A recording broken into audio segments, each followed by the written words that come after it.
Hello, my name is Daniel Hill from the University of Liverpool. Thank you very much for listening to this talk today. This is joint work done by me, my colleague Steve McLeod from the University of Liverpool, and our friend Attila Tanyi from the Arctic University of Norway. Our title today is The Ethics of Entrapment, a Dirty Hands Problem.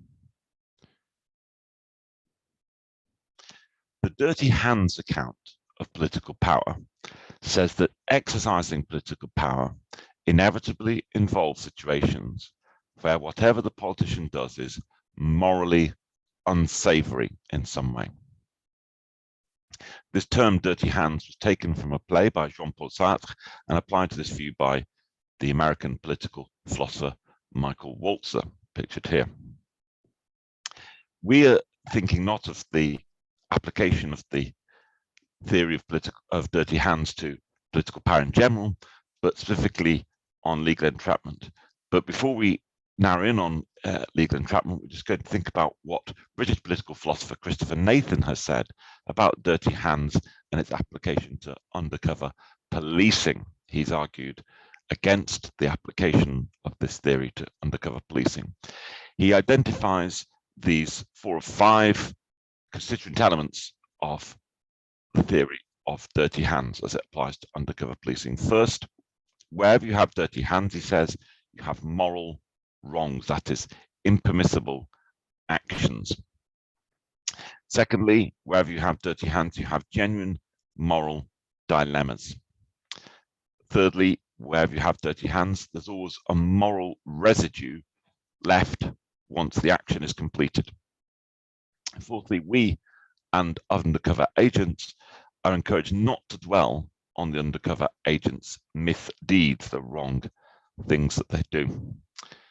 And finally, the overall picture is tragic, despite a reduction in crime and an increase in security, because moral wrongs have to be committed to pursue these gains. Now, Nathan argues against this attempted justification by dirty hands of undercover policing, and he argues against it on these 4 grounds. First, the public would correctly feel, he says, that if dirty hands were true, this was the correct account, correct justification of undercover policing, the public would correctly feel that morally wrongful acts were central to police practice. Secondly, he says the public would feel uneasy with the practice if the dirty hands justification of undercover policing were true or correct. It would be bad that people would feel uneasy. Thirdly, the police would probably become, via internalization of the dirty hands ethic, even more secretive if the dirty hands justification were true and believed to be true. And again, he thinks that would be a bad thing, that they become more secretive. And fourthly, he thinks that if the dirty hands justification of undercover policing were true, then public justification of undercover policing would be harder than if the police were to hold that it need not involve wrongful acts. So that last point he also, of course, thinks is another bad thing. So he rejects the dirty hands account of undercover policing for these 4 reasons.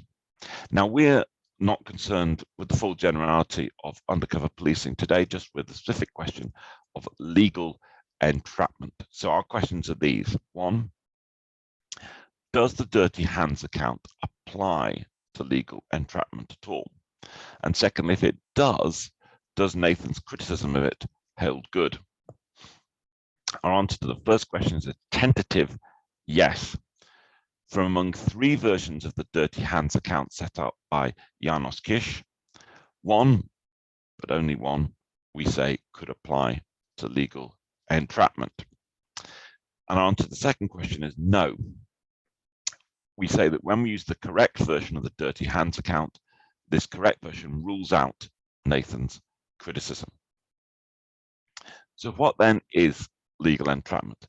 Well, we've written quite a bit about this. We set out our view in Hill, McLeod and Tanyi 2018, and I'm not going to repeat the paper here, just to summarize the result, which is that cases of entrapment involve a party intending to entrap, whom we call the agent. So, for example, it could be an undercover officer asking a suspected drug pusher to sell them drugs. It also involves an entrapped party, whom we call the target, for example, the drug pusher, who's being asked by the undercover officer to sell drugs. And on the definition, we favour an act as one of legal entrapment to commit a crime, legal entrapment for short, when the following conditions are met. Here are the 5 conditions: a law enforcement agent or their deputy, acting as law enforcement agent or as the deputy of a law enforcement agent, plans that the target perform an act, the act is of a type that's criminal, the agent procures the act using solicitation, persuasion, or incitement, the agent intends that the act should, in principle, be traceable to the target, either by being detectable or via testimony, that is, by evidence that would link the target to the act.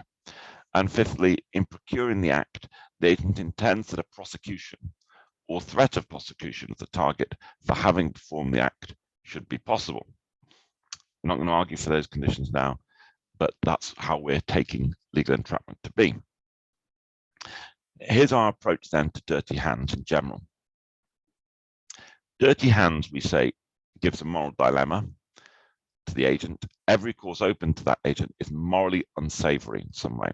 Now, we use that phrase morally unsavory instead of morally wrong because we say that the moral dilemmas in dirty hands are not always best characterized in terms of moral wrongness. Now, following Kish, we now explain 3 versions of dirty hands. And in the third case, we'll significantly modify Kish's discussion. In the first 2, it's taken pretty much word for word from Kish. Here's Kish's first account of dirty hands, which he calls tragic. The agent S is bound by 2 moral demands that can't simultaneously be satisfied. Whichever demand S disregards, S violates a valid enforced demand. The dilemmatic situation, the fact of the dilemma, is inescapable in that even if S became involved innocently, S can't come out of it innocently. However S acts, S will act impermissibly and incur guilt. So take an example, famous one, for particularly discussed by philosophers, Sophie's choice. Whether Sophie goes along with the Nazi guard and chooses one of her children to die, or she refuses to go along with the Nazi guard and refuses to choose one of her children to die, it's argued that either way she violates a valid in-force moral demand. That's what makes it a tragic situation, it is suggested. All right, let's analyze whether this account, tragic, will fit legal entrapment. We say no. Tragic does not, in general, apply to legal entrapment. First of all, it's at least unclear that every act of legal entrapment involves the violation of an enforced moral demand, rather than the trumping of one moral demand by another moral demand. But secondly, legal entrapment involves the agent in choosing to entrap, and normally this choice is different from the kind of inescapable choice of classical tragic dilemmas. Usually law enforcement agents make informed choices on entering the profession, becoming an undercover officer or something like that, and their choices to entrap within the profession are usually free and informed. Usually they're given some measure of freedom about which operations to do, and if they're not at the limit, usually they can just resign the job.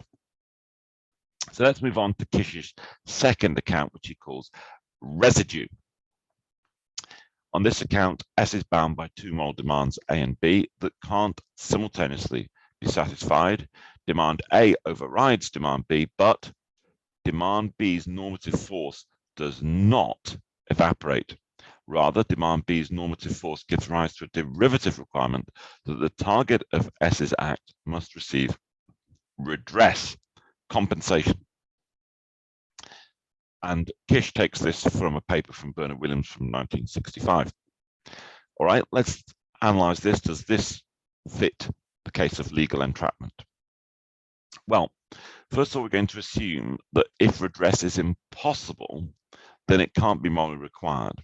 We're not going to argue for this, it's an assumption, but we don't want to say that ought always implies can. We're just restricting our thesis today to this particular context. Now, this dilutes the tragic element in residue. If, on the one hand, the damage is reparable, then there's no residue. But if, on the other hand, the damage is irreparable, it can't be repaired, then a residue remains. But redress is not required because it's impossible. In either case, whether it can be repaired or can't be repaired, no derivative moral demand remains that could, if violated, trigger a tragic denouement. Also, in real life, it's very rare that legal entrapment renders redress impossible. Almost always, one's able to give compensation in some way. So let's move on finally to Kish's third account of dirty hands, which he calls simply dirty. This one we've substantially modified from how he puts it. So S is bound by two moral demands that cannot simultaneously be satisfied. One may trump the other, but this trumping doesn't remove the other's moral force. It may be right for S to choose the least bad course of action, but for all that, that course of action remains bad. Now, let's analyze whether this applies to legal entrapment. Well, here's our preliminary analysis. First of all, we want to make it clear that many actions, speaking sharply to somebody, treading on their toes, or in the entrapment case, deceiving the drug pusher, shouldn't be done without good reason. This is because these actions all have a certain negative value, we say.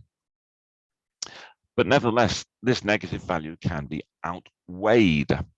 If we have good reason to speak sharply to someone or to deceive the drug pusher in the entrapment case, then it's permissible, not wrong, to do so. But this act of outweighing does not remove the negative value of the actions. The actions remain bad, albeit not wrong, permissible, but still bad. And we say the phenomenon of dirty hands arises when the least bad action is still very bad. It wouldn't really be dirty hands if it's just trivially bad or something. Here's what János Kiss himself has to say about dirty, and we endorse the thrust of this. He says, cases of justified dirty hands have their place somewhere between the phenomena that properly involve guilt on the part of the agent and those where the appropriate first-person reaction is what Bernard Williams calls agent regret. Guilt is not appropriate in these cases, but neither is mere agent regret appropriate.